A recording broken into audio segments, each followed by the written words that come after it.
Good morning. Not good pala. Not good morning.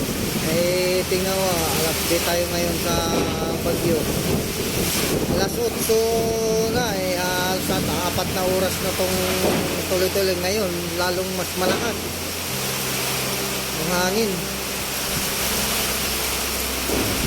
Lalong palakas na siya.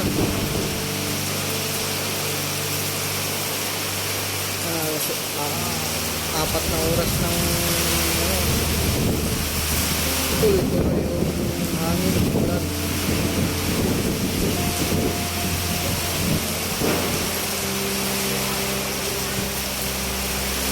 Kaya nga alas 8:14 oras na yun, anong na malakas.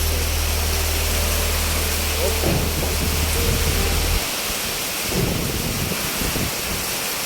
Yung gate bumukas, buti na lang yung kawit niya na nakapadlock yung pinakaano ng kawit niya. Ayan.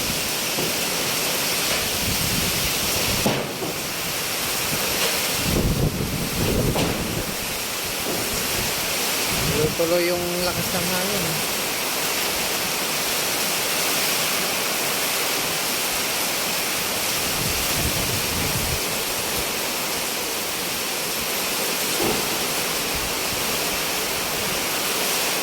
Tuloy. Ito, patingnan natin dito sa kabila.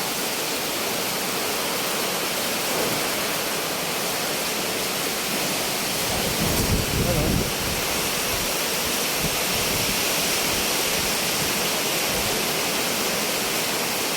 Malakas ang hangin.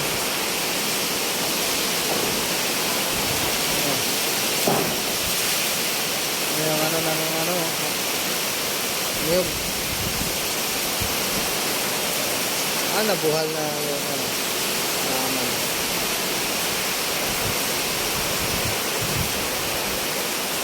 Malakas yung hangin, malakas din yung ulan.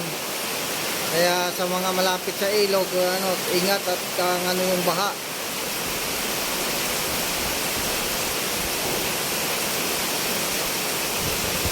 Tataas yung dam ng Villa Escudero.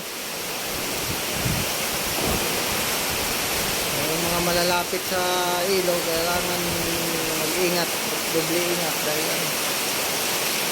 yung baha. Yung malapit naman sa mga bundok, yung landslide, kailangan lumikas talaga. Medyo umano yung hangin, ulan, lakas ng buhok. 4 na oras na to, halos 4 na oras na. 4 nag-uumpisa yung ulan, hangin. Yung hangin, yung tuloy-tuloy na, pabugso-bugso yung hangin na malakas. Yung ulan, tuloy-tuloy.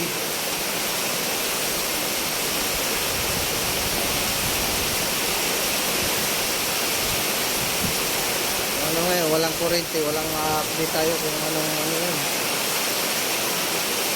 Ito naman sa Metro Manila, doble ingat kasi kami nandito kami sa Quezon. Ito sa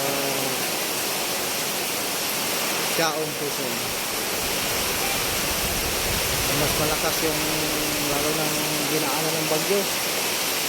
Mata ng kung saan ba yung pinakano ng bagyo. Mata ay siya, doble ingat talaga. Bugso na namang hangin,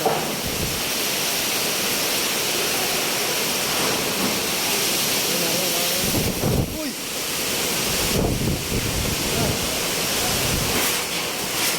Ano nito, yung bubong. Na, baka umano yung bubong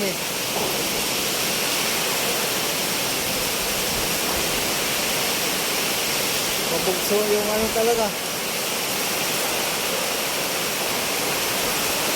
Hangin.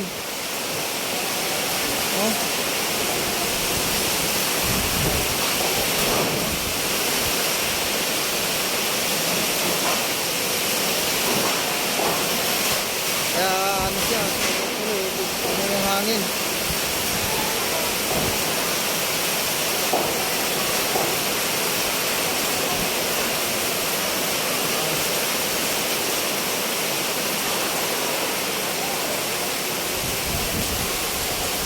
buhay yung ano, bulaklak.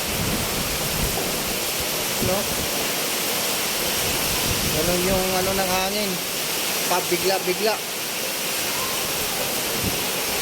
Sana medyo manual tong bagyo na to. Lumayo na. Eh, halos sa 4 na oras ng ano siya. Tuloy-tuloy. Oo, lakas na naman, oo. Ano? Kaya sa mga maraming puno ngayon na nandiyan, mga bayo-bayo ng maraming puno, ano talaga, mga delikado.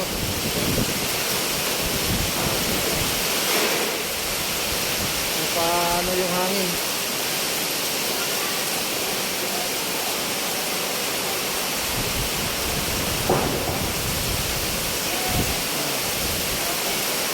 Bye-bye, doble ingat mga kababayan.